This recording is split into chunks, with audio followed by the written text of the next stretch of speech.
Some dark and twisted things have happened in this world, unimaginable things that could creep you out just thinking about it. Today, I'll be walking you through some of Europe's most dangerous criminals in history.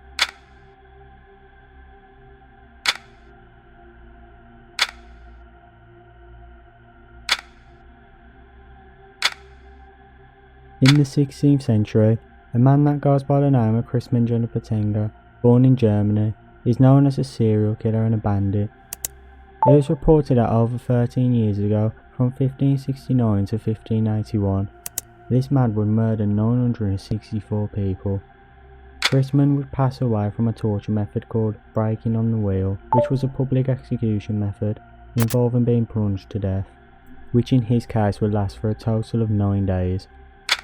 A man that goes by the name of Caspar Herber, who would become the first pamphleteer to write about this tale, even talking about some of his heinous crimes in gruesome details. They would also find out that he allegedly had 6 kids and a diary, documenting the tally of loot he would gain from murdering 964 people. Historians are still uncertain of Chrisman's existence after all these years.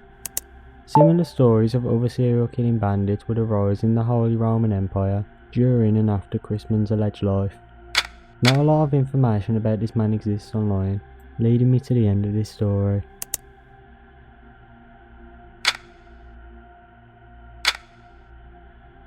This person is possibly the most known criminal on this list. However, I'll try talking about some things that you don't know about him. It's been over 130 years since this man has lived and died, yet there is still a lack of information about this man. His date of birth is unknown, his actual full name is still unknown, the amount of victims is unknown, however they suspect that he had 5 canonical, and the day he died is unknown. He would usually attack women who were working as prostitutes, who would apparently remove internal organs from the victims' bodies. Numerous letters would be sent to media outlets, with them claiming outright that they was the killer. The reason for why he got away with multiple murders at this time was because it was so uncommon during this time, which probably made him so confident in doing this and getting away with it.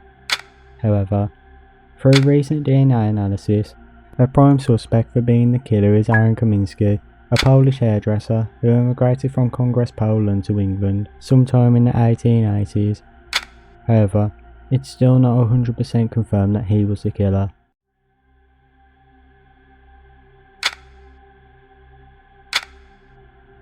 On the 16th of October 1936, a man by the name of Andrei Chikatilo was born in Ukraine. He would be apprehended on the 20th of November 1990, eventually finding out that he had 52 victims, 53 tried, and 56 plus claim victims. He'd be charged with 52 counts of murder with aggravating circumstances, sexual abuse and sexual assault. He claimed that the reason for why he did this was due to sexual sadism and rage. He'd be sentenced to death, being executed on the 14th of February 1994, when he was 57 years old. He apparently started doing these heinous crimes since 1978, 12 years of committing these crimes. This story gets even more disturbing when you find out that this man was a school teacher with a wife and 2 kids. The kind of things that this man would do even in the school he worked in is so disgusting I'm not comfortable talking about it in this video. Even with the lack of care from the other teachers who apparently watched him doing these vile crimes makes me sick. He would end up leaving due to countless complaints, and surprisingly still end up getting 2 different jobs as a teacher at different times. These stories are well documented on the internet, however I don't have enough time to go in detail on all the disgraceful things this man has done.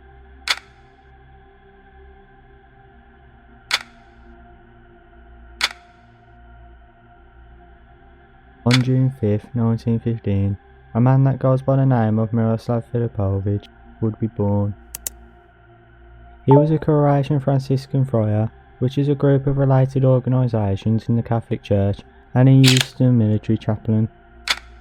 During World War II in Yugoslavia, he would end up doing a large sum of crimes. He would end up participating in the Draculic massacre, which would tragically end up taking 2,300 lives. He would also end up becoming the chief guard for the Jasenovac concentration camp. Due to his sadism, he would be nicknamed Brother Satan in English. The war crimes that he committed would catch up to him eventually, and he was executed by hanging on June 29, 1946, at 31 years old. The things that he did was insanely disturbing. What makes this worse is the fact that he wasn't even the only one doing these disgusting crimes at this time. This story places him as one of Europe's most dangerous criminals to ever exist.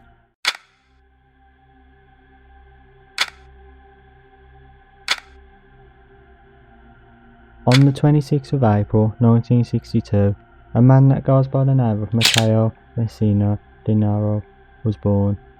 However, he would end up being known for the dark things he's done in his life. He was an Italian mafia boss from Castelvetrano. He was considered to be one of the newest leaders of the Cosa Nostra, after two people called Bernardo Provenzano and Salvatore Lo Piccolo was arrested. He started to become known when a magazine was released of him on the 12th of April 2001, with him being on the cover with the headline saying, "Here is the new mafia boss." He had apparently become a fugitive on the most wanted list in 1993. On the 16th of January 2023, he was near a private clinic where he was reportedly undergoing chemotherapy under a made-up name. He was arrested after around 30 years on the run. He was accused of hundreds of murders, gaining the penalty of 7 terms of life imprisonment. He would pass away in a prison hospital on the 25th of September 2023 at the age of 61 after falling into a coma after receiving treatment for colon cancer.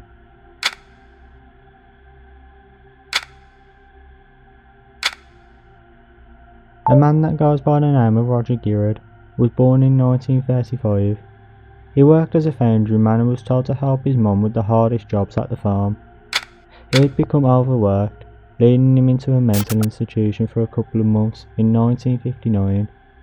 He was fatigued and gained fears of a coming nuclear war, being even more worried about the fate of his kids, which is surprising to hear considering what he would end up doing. He would tragically take the lives of 10 different people: his wife Jeanette Girard, his 6 children, his niece, his mother, brother, and the pet dog. After committing these disgusting and brutal crimes, he would end up taking his own life, leaving a note that says this: "I have had enough. I have to do something. I don't want my children to have to live the way I have to. I want everyone to live in peace. I am leaving money for the funeral and to pay my debts."